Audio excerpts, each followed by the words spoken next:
ارشاد فرمایا یا ایھا الذین آمنوا کتب علیکم الصیام، اے ایمان والو تم پر روزے لازم اور فرض کر دیے گئے۔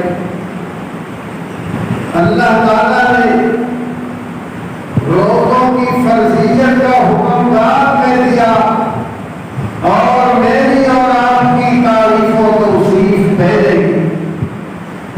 میرے اور آپ کی تعریف کی کہ یا ایھا الذین آمنوا، اے ایمان والو، یہ اللہ تعالیٰ تعریف فرما رہا ہے، توصیف فرما رہا ہے میرے اور آپ کی کہ تم نے مجھے مانا ہے، اور جب تم نے مجھے مانا ہے، میری ذات کو مانا ہے، تو اب میرے احکام بھی مانو۔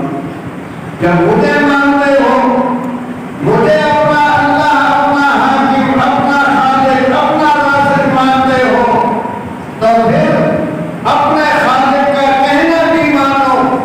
خالق تمہیں یہ حکم دیتا ہے کہ تم پر رمضان کے روزے فرض کر دیے گئے۔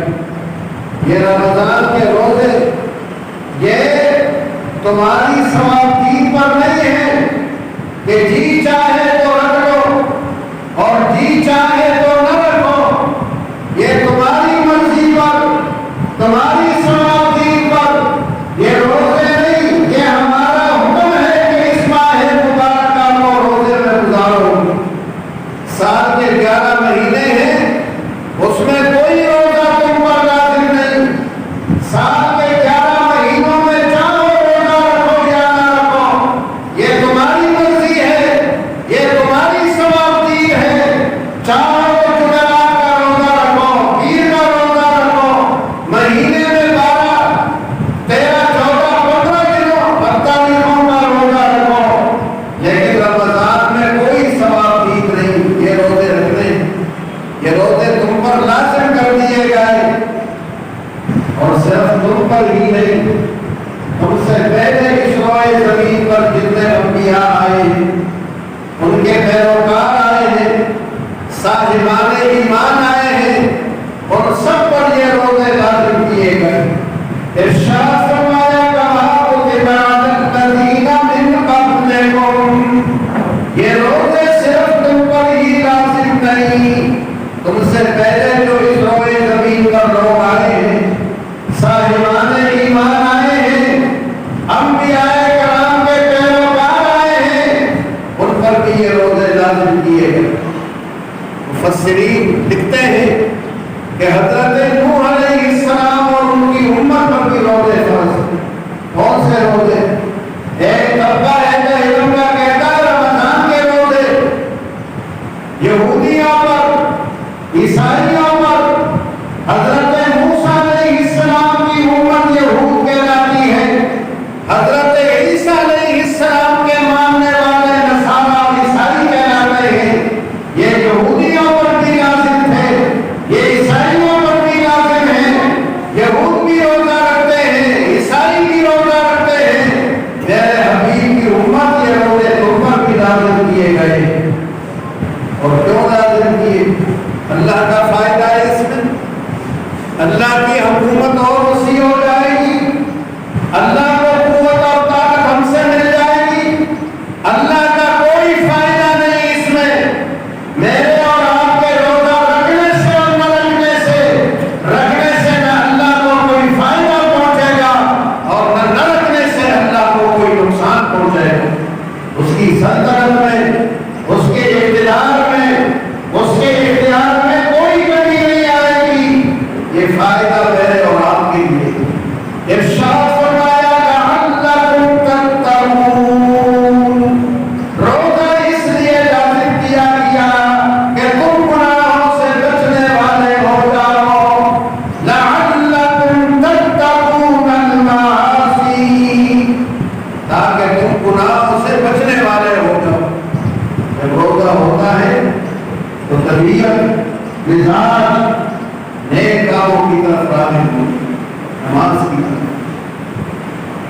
قرآن کی تلاوت کی طرف، صدقات کی طرف، خیرات کی طرف، نیک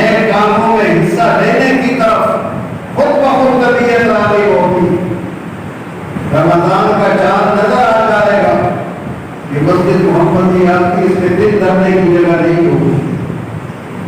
عشاء کی نماز میں، تراویح میں، فجر میں دل دھرنے کی جگہ نہیں. صرف محمدی مسجد نہیں، دنیا کی تمام مساجدوں کا یہی حال ہوگا. گھروں میں خواتین مصلے لے کر بیٹھ جائیں گی، ہاتھوں میں ان کی تسبیح ہوگی، قرآن کریم ان کے آگے ہوگا. کیا وجہ ہو گئی؟ چاند تو محرم کا بھی نکلتا ہے، چاند تو سفر میں بھی طلوع ہوتا ہے، چاند تو ربیع الاول میں بھی نکلتا ہے، چاند تو باقی مہینوں میں بھی نکلتے ہیں. رمضان المبارک کا چاند نکلتا ہے. مساجد مسلمان نیک کاموں کی طرف راغب ہو جاتے ہیں. کیا وجہ ہے؟ وجہ یہ ہے کہ جنتوں کے دروازے کھل گئے، رحمتوں کے دروازے کھل گئے. کیسے پتا چلے مجھے اور آپ کو کہ جنتوں کے دروازے کھل گئے، رحمتوں کے دروازے کھل گئے، آسمانوں کے دروازے کھل گئے؟ پتا مجھے اور آپ کو انعاموں سے چل رہا ہے کہ جو نیک اعمال باقی مہینوں میں بہت کم لوگ کرتے تھے، آج اپنی آنکھوں سے ہم ہر مسلمان کو نیک کام میں حصہ لیتے ہوئے دیکھ رہے ہیں. نمازوں میں ہے، روزوں میں ہے، تلاوت میں ہے، صدقات میں ہے، خیرات میں ہے. یہ بتا رہے ہیں کہ رحمتوں کے دروازے کھل گئے. ارشاد فرمایا کہ روزے اس لیے تم پر لازم ہیں تاکہ تم اللہ سے ڈرنے والے بن جاؤ، گناہوں سے بچنے والے بن جاؤ. روزہ تمہیں اللہ سے ڈراتا، اس لیے کہ روزے کا علم صرف اللہ کو، تیسرے کو پتہ نہیں، کسی کو نہیں پتا کہ میرا روزہ ہے یا نہیں. کہ میں جانتا ہوں اور میرا اللہ جانتا ہے. تیسرے کو اس کا علم نہیں ہو سکتا. ابھی آپ کے ساتھ حدیث پڑھ رہے، نبی کریم علیہ السلام نے فرمایا کہ اللہ فرماتا ہے الصوم لی وانا اجزی بہ، کہ روزہ میرے لیے ہے. اللہ کے لیے تو ساری عبادت، نماز کس کے لیے پڑھتے ہیں؟ کسی ہے اللہ کے لیے، کسی اور کے لیے؟ اللہ کے لیے. تلاوت قرآن، صدقات، خیرات، تمام عبادات اللہ کے لیے. مگر اللہ نے یہ نہیں فرمایا کہ نماز میرے لیے ہے، زکات میرے لیے، حج میرے لیے. روزوں کے بارے میں فرمایا کہ الصوم لی، روزہ میرے لیے. تو سب میرے ہوتے ہیں. ہم نماز اللہ کے لیے پڑھتے ہیں، ہم زکات، صدقات، خیرات، حج یہ سب اللہ کے لیے کرتے ہیں.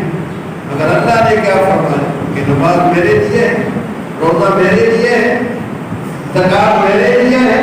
روزوں کے بارے میں فرمایا، نماز کے بارے میں نہیں فرمایا، زکات کے بارے میں نہیں فرمایا، روزے کے بارے میں فرمایا کہ الصوم لی، روزہ میرے لیے ہے. کیوں؟ اس لیے کہ روزے کا پتہ چلے اور اللہ، اس لیے کسی دوسرے کو پتہ ہی نہیں. روزے کہ اللہ جانتا ہے اور بندہ جانتا ہے کہ روزہ ہے یا روزہ نہیں. نماز کہ ہم مل کے ادا کرتے ہیں. بہت سارے لوگ ہمیں نماز پڑھتے ہوئے دیکھتے ہیں، گھر میں ہمارے بچے ہمیں دیکھ لیتے ہیں. کہیں بھی ہم چھپ کے نماز پڑھیں ہمیں جنات دیکھ لیتے ہیں، ہمیں فرشتے دیکھ لیتے ہیں. ہمارے لوگوں کو پتہ نہ جنوں کو ہے نہ فرشتوں کو، اللہ کو ہے اور بندے کو. زکات دیتے ہیں، جو دے رہا ہے اور جو لے رہا ہے، یہاں اور کو بھی پتہ چل گیا جو لے رہا ہے. زکات میں، حج میں، ان تمام عبادات کے اندر ظہور ہے اور روزے کے اندر خفا اور پوشیدگی. اس لیے فرمایا کہ روزہ میرے لیے، وانا اجزی بہ، میں روزے کا بدلہ دوں گا کہ روزہ میرے لیے اور میں روزے کا بدلہ دوں گا.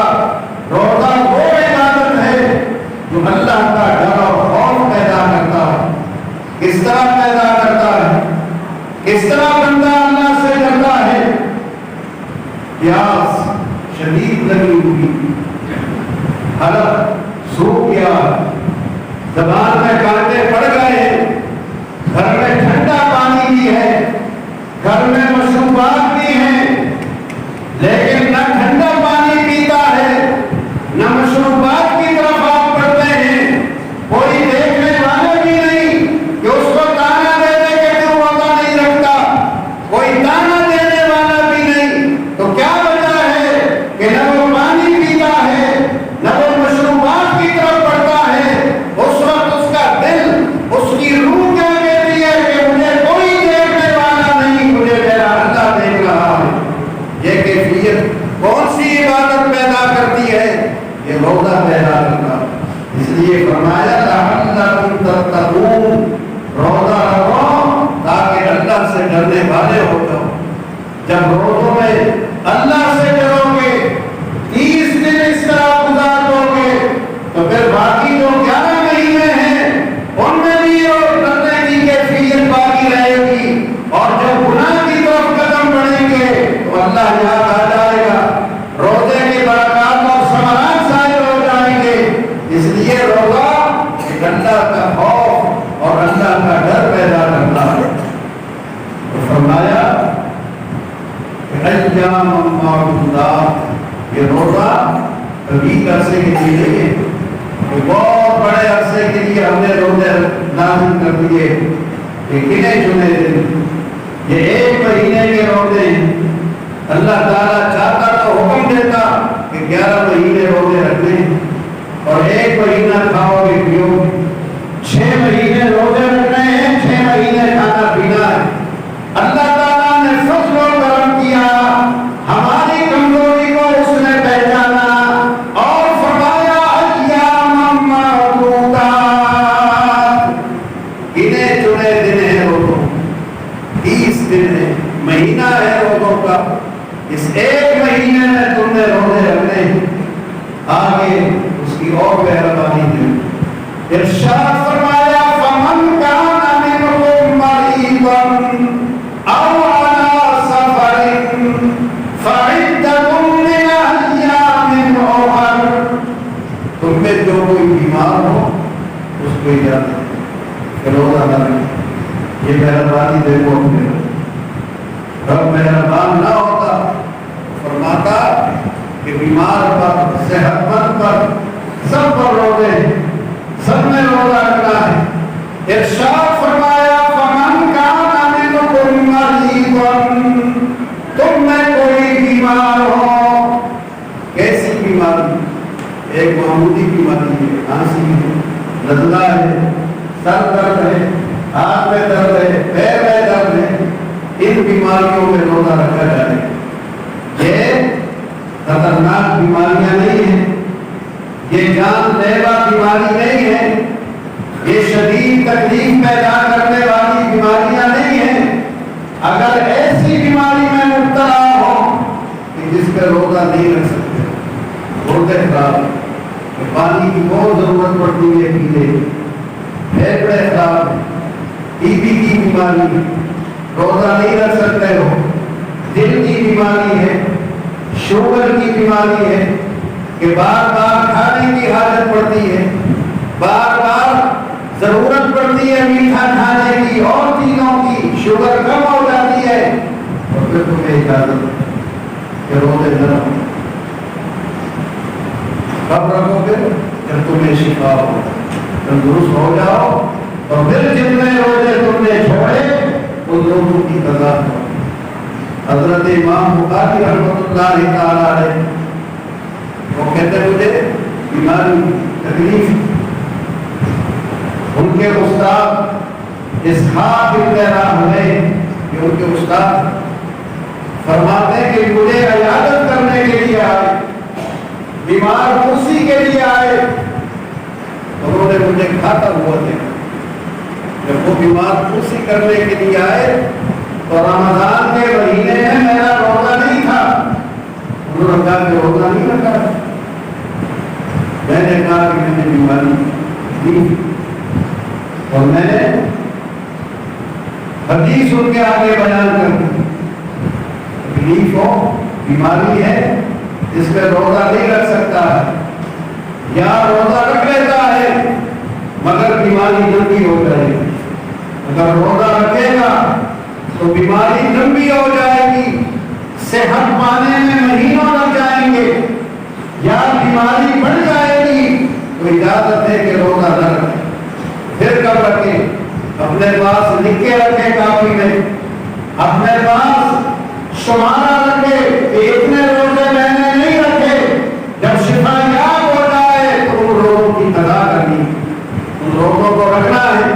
یہ خیال نہ کرنا کہ روزے معاف ہو گئے، شفا یاب ہوگا تو روزوں کی قضا ہوگی، اور اگر شفا یاب نہ ہو سکا، موت آ گئی، تندرستی نہیں ملی، بیمار ہی رہا اور موت واقع ہو گئی تو روزے معاف۔ اللہ تعالیٰ یہ فضل فرما رہا ہے، فرمایا فمن کان منکم مریضا، تم میں جو بیمار ہو، ایسی بیماری معمولی بیماری نہیں کہ سر میں درد ہے روزہ چھوڑ دیا، نزلہ ہو رہا ہے روزہ چھوڑ دیا، ایسی معمولی بیماریوں میں روزہ نہیں چھوڑا جائے گا۔ سخت بیماری روزہ رکھنا اس میں دشوار ہو جائے، یا بیماری بڑھ جائے، یا بیماری طول اختیار کر لے، ایسی بیماری میں مبتلا ہے، فَعِدَّةٌ مِّنْ أَيَّامٍ أُخَرَ، تو شفا پانے کے بعد پھر روزہ ان کی قضا کرے، قضا اس کے ذمہ ہوگی، معاف نہیں ہے روزہ۔ اور اگر شفا یاب نہیں ہوا، تندرستی نہیں ملی، موت واقع ہو گئی تو پھر روزہ معاف۔ آگے فرمایا کہ تم میں کوئی سفر ہے، ارشاد فرمایا کہ جو کوئی سفر میں ہے، مسافر ہے، اس کو بھی اجازت ہے کہ وہ روزہ نہ رکھے۔ سفر میں بھی تکلیف ہوتی ہے، روزہ رکھنے میں تکلیف ہوتی ہے سفر میں۔ ارشاد فرمایا جو بیمار ہے اور جو سفر میں ہے، فَعِدَّةٌ مِّنْ أَيَّامٍ أُخَرَ، سفر میں ہو اس کو بھی اجازت ہے کہ روزہ نہ رکھے، لیکن معاف نہیں ہے اس کو، جب گھر آئے گا تو خود روزوں کی قضا کرے گا۔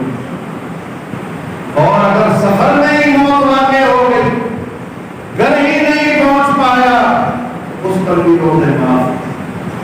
سفر سے واپس آ گیا، بیماری سے صحت یاب ہو گیا، اور پھر روزے نہیں رکھے، موت واقع ہو گئی، صحت یاب ہو گیا، اور پھر روزے نہیں رکھے اور موت واقع ہو گئی، تو پھر مرنے سے پہلے اپنے وارثوں کو وصیت کرے کہ میری جانب سے روزوں کا فدیہ ادا کر دے، اتنے روزے میرے لے گئے تھے بیماری میں، پھر میں شفا یاب ہو گیا اور میں نے روزے نہیں رکھے، سفر میں میرے روزے چھوٹ گئے تھے، اور پھر میں گھر آیا اور میں نے روزے نہیں رکھے، اور میں موت کی دہلیز پر کھڑا ہوں، میرے مرنے کے بعد میری طرف سے میرے ان روزوں کا فدیہ ادا کرنا، یہ وصیت کرے مرنے سے پہلے، تاکہ آگے کا سفر آسان ہو جائے۔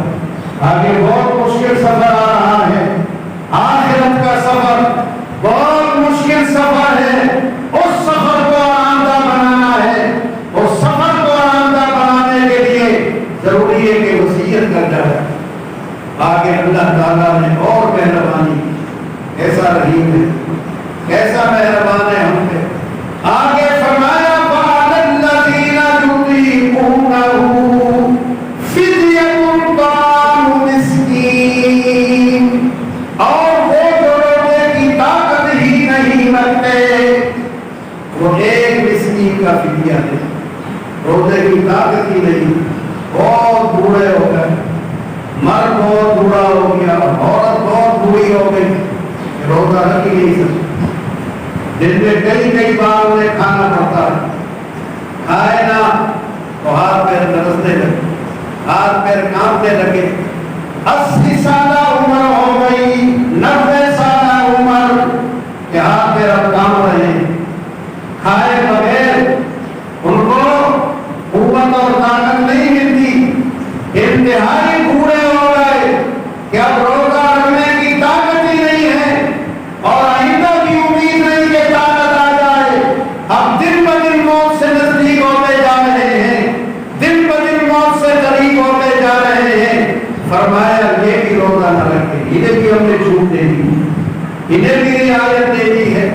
فرمایا وَعَلَى الَّذِينَ يُطِيقُونَهُ فِدْيَةٌ طَعَامُ مِسْكِين، وہ ایک مسکین کا کھانا دے، ہر روزے کے بدلے میں ایک مسکین کو کھانا کھلائے، ایک غریب کو کھانا کھلائے، 30 روزے 30 مساکین کو کھانا کھلائے، ان پہ روزہ معاف۔ اللہ تعالیٰ ایسا مہربان، وہ پورے ہو گئے، بہت کمزور ہو گئے، ان کو اجازت ہے کہ وہ ایک مسکین کو کھانا دے۔ صدقہ فطر کی جو مقدار ہے 2 کلو گندم، اس کی قیمت ادا کر دے مساکین اور فقراء کو۔ اور طاقت اگر آ گئی تو اللہ تعالیٰ نے اس کمزور جسم میں قوت پیدا کر دی تو پھر روزوں کا احاطہ ہو، پھر روزے رکھی، اور موت واقع ہو گئی، روزے معاف ہو گئے۔ ان کے لیے ایک مسکین کو کھانا کھلانا، اور جو زیادہ کو کھلائے بجائے ایک مسکین کے 2 مسکینوں کو کھلاتا ہے، کئی مساکین کو کھلاتا ہے، فرمائے اور بہت اچھا۔ ارشاد فرمایا فَمَن تَطَوَّعَ خَيْرًا فَهُوَ خَيْرٌ لَّهُ، جو نیکی میں زیادتی کرے گا بجائے ایک مسکین کے 2 مسکینوں کو کھانا دیتا ہے، 10 مساکین کو کھانا دیتا ہے، فرمایا فَهُوَ خَيْرٌ لَّهُ، یہ اس کے لیے اور زیادہ بہتر ہے۔ وَأَن تَصُومُوا خَيْرٌ لَّكُمْ، اللہ تعالیٰ نے فرمایا کہ روزہ رکھو، مجھے اور آپ کو فرما رہا ہے کہ روزہ رکھو، کیوں رکھیں؟ خَيْرٌ لَّكُمْ، کہ روزہ تمہارے لیے بہتر ہے، روزے میں تمہارا نقصان نہیں ہے۔ یہ نہ سمجھنا کہ روزے میں نقصان ہو جائے گا، آج تک کوئی بھوک و پیاس سے نہیں مرا، کسی روزہ دار کی موت روزے کی وجہ سے نہیں ہوئی کہ روزے نے مار دیا ہو۔ فرمایا روزہ رکھنا تمہارے لیے بہتر ہے۔ کیوں بہتر ہے؟ اس لیے کہ جسم کی زکات ہے، روزہ جسم کی زکات ہے، جسم کا صدقہ ہے۔ مال کی زکات نکالتے ہو، مال کم ہو جاتا ہے، 1 لاکھ روپے زکات دے دی، 1 لاکھ روپے کم ہو گیا۔ اور روزہ جسم کی زکات ہے، روزہ رکھو گے یہ گھٹے گا، یہ گھٹے گا، وزن کم ہوگا، یہ جسم کی زکات ہے، یہ جسم کا صدقہ ہے۔ مال دیتے ہیں وہ مال کا صدقہ ہے، روزہ رکھنا یہ جسم کا صدقہ ہے، یہ جسم کی زکات ہے۔ فرمایا روزہ رکھنا تمہارے لیے بہتر ہے۔ ہمیں اور آپ کو تو یہ فکر کھائی جاتی ہے کہ روزے سے بیمار ہو جائیں گے، اور اللہ کے نبی کیا فرماتے ہیں؟ فرمایا صوموا تصحوا، روزہ رکھو پورا سال تندرست رہو گے، پورا سال صحت مند رہو گے۔ روزہ تمہیں بہت سی بیماریوں سے بچائے گا، ظاہری بیماریوں سے، باطنی بیماریوں سے، جسمانی بیماریوں سے، روحانی بیماریوں سے یہ روزہ تمہیں بچائے گا۔ اس لیے اللہ تعالیٰ نے فرمایا کہ وَأَن تَصُومُوا خَيْرٌ لَّكُمْ، روزہ رکھنا تمہارے لیے بہتر ہے۔ یہ اللہ تعالیٰ نصیحت فرما رہا ہے، جب اللہ تعالیٰ روزے کو بہتر فرما رہا ہے تو میں اور آپ اسے کیوں نقصان کا سمجھتے ہیں؟ کیوں روزے سے اپنے آپ کو دور رکھیں؟ ہمیں تو نفس کہتا ہے، شیطان کہتا ہے روزہ مت رکھنا، گرمی بہت ہے، دھوپ بہت ہے۔ اگر گرمی بہت ہے، پیاس بہت لگے آپ کو، روزہ دشوار ہو جائے، روزہ توڑنے کی بھی اجازت ہے، اب کیوں پریشان ہو؟ اللہ نے تو ہر طرح سے اللہ کے رسول نے آسانیاں رکھی ہمارے۔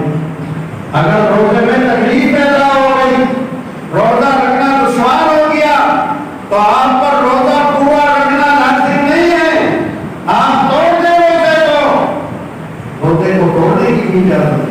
حضور اکرم صلی اللہ علیہ وسلم سفر پر، رمضان کا سفر ہو رہا ہے، مکہ جا رہے ہیں، مدینہ منورہ سے مکہ مکرمہ جا رہے ہیں، روزہ سب روزے میں، رمضان میں سفر ہو رہا ہے۔ حضور نے دیکھا کہ روزہ دار بہت تکلیف، گرمی بہت ہے، لو بہت ہے، پیاس سے نڈال ہو گئے ہیں، آپ نے لوگوں کو فرمایا روزہ کھول دو. صحابہ کرام کہاں روزہ کھولنے والے؟ وہ روزہ توڑ، وہ کہاں روزہ توڑنے والے تھے؟ حضور نے اجازت دے دی کہ جو پیاس سے نڈھال ہو گئے ہیں، جنہیں تکلیف ہے، وہ روزہ کھول دیں. مگر صحابہ کرام اللہ اور اس کے رسول کے عشاق وہ روزہ کھولنے والے کہاں تھے؟ جب حضور نے دیکھا کہ یہ روزہ نہیں کھول رہے ہیں اور پیاس سے نڈھال ہو گئے ہیں، تو آپ نے پانی کی سراہی منگائی، سب کو دکھائی آپ لا کے سراہی، اور پھر آپ نے سب کے سامنے پانی پی لیا، اپنا روزہ آپ نے کھول دیا. حضور نے اپنا روزہ کھولا. حضور جانتے تھے کہ جب تک میں روزہ نہیں کھولوں گا میرے ان غلاموں میں سے کوئی بھی روزہ نہیں کھولے. آپ نے روزہ کھولا اور یہ اجازت ہمیں دے دی کہ تم پیاس سے نہ گھبرانا، بیماری سے نہ گھبرانا کہ روزے میں پیاس بہت لگ جائے گی. پھر کیا ہوگا؟ اگر پیاس بہت لگ جائے، بیماری آ جائے، روزہ کھول دے، کچھ نہیں ہو. ایک روزے کے بدلے میں ایک ہی روزہ ہو، ایک روزے کی قضا ہوگی. جو لوگ تندور پہ کام کرتے ہیں، آگ پر کام کرتے ہیں، جو محنت اور مشقت کا کام کرتے ہیں، سخت مزدوری کرتے ہیں، وہ روزہ نہیں رکھ سکتے. انہیں شدید تکلیف ہوتی ہے، وہ بھی روزہ رکھے. آگ پہ کام کرنے والا، سخت محنت اور مشقت کرنے والا، وہ بھی روزہ رکھے گا. اور جب اسے پیاس ستائے اور اسے شدید تشنگی ہو جائے تو روزہ رکھے. ایمان والوں کی سب میں اپنے آپ کو شامل کرے گا. یہ تمام ایمان والوں کا روزہ ہے. بے روزہ نہیں رہے گا کہ روزہ ہی نہ رکھے. روزہ رکھے گا اور تکلیف اور تشنگی غالب آ جائے تو روزہ کھولنے کی پھر اجازت کہ روزہ کھول. یہ ساری آسانیاں موجود ہیں، پھر روزہ لوگ کیوں نہیں رکھتے؟ کیوں لوگ روزہ کھاتے ہیں؟ کیوں ڈرتے ہیں روزے سے؟ کتنی آسانیاں میرے رب نے عطا کی، کتنی آسانیاں رحمت للعالمین نے اپنی امت کو دی. پھر روزہ نہ رکھنا پھر ہمارے لیے استوائے بدقسمتی کے اور خرابی کے اور کچھ نہیں. اس لیے روزہ رکھنا ہے، اپنے باطن کو ستھرا کرنا ہے. یہ باطن کو پاک کرتا ہے. روزہ رکھتے ہیں نماز کی طرف آتے. روزہ نہیں ہوتا کبھی نماز پڑھنے کے لیے نہیں پڑھتے. روزہ ہوتا ہے نماز نہیں چھوڑتے. روزہ ہوتا ہے قرآن کی تلاوت نہیں چھوڑتے. روزہ ہوتا ہے ذکر و اذکار نہیں چھوڑتے. روزہ ہوتا ہے باقی روزہ داروں کے روزے کا احساس ہوتا ہے، ان کے افطاری کا انتظام کرتے ہیں، ان کے پانی کا، ان کے لیے شربتوں کا، ان کے لیے پھلوں کا یہ انتظام کرتے ہیں. یہ کیا چیز پیدا کرتا ہے؟ یہ روزہ پیدا کرتا ہے. ابھی رمضان کا مہینہ نہیں آیا ہے، ابھی چاند نہیں ہوا ہے، اور آپ کے صحت کے اندر لوگ گھروں میں کھجوریں بانٹتے پھر رہے ہیں. ابھی مجھے بچے نے کھجور دی راستے میں مسجد کے اندر. اس سے روزہ کھولنا یہ جذبہ کون پیدا کر رہا؟ یہ رمضان. اس لیے روزہ رکھیں. یہ خیال نہ کرنا کہ روزے میں تکلیف ہوگی. روزہ صحت لائے گا، روزہ قوت لائے گا، روزہ طاقت لائے گا. اور اگر آپ پر تشنگی غالب آ جائے، بیماری آ جائے تو روزہ کھولنے کی اجازت. اس روزے کے بدلے میں ایک روزہ ہوگا، اور جو جان بوجھ کر روزہ توڑے گا کوئی تکلیف اسے نہیں ہے. مستی میں آ کر روزہ توڑتا ہے، مستی میں آ گیا روزہ اس نے جان بوجھ کے توڑ دیا، ایسے کے لیے سخت سزا.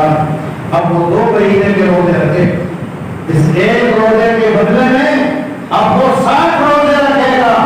اس نے کیوں اللہ کے حکم کو بلا وجہ توڑا؟ نہ اسے بیماری ہے، نہ اسے تشنگی ہے. وہ روزے کو پورا کر سکتا ہے، اور آپ کو کھانے کا اتنا عاشق ہو گیا، وہ پانی کا اتنا متوالا ہو گیا کہ اس نے اللہ کے حکم کو بلا وجہ توڑ دیا. اب اس کے لیے حکم یہ ہے کہ وہ 2 مہینے کے روزے رکھے گا اس ایک روزے کے بدلے.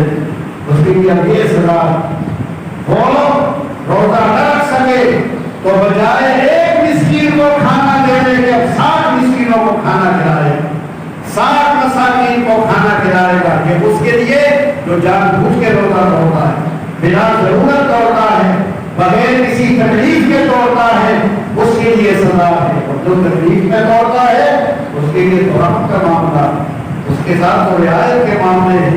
اللہ تعالیٰ مجھے اور آپ کو ماہ رمضان المبارک کے روزے رکھنے کی، نمازیں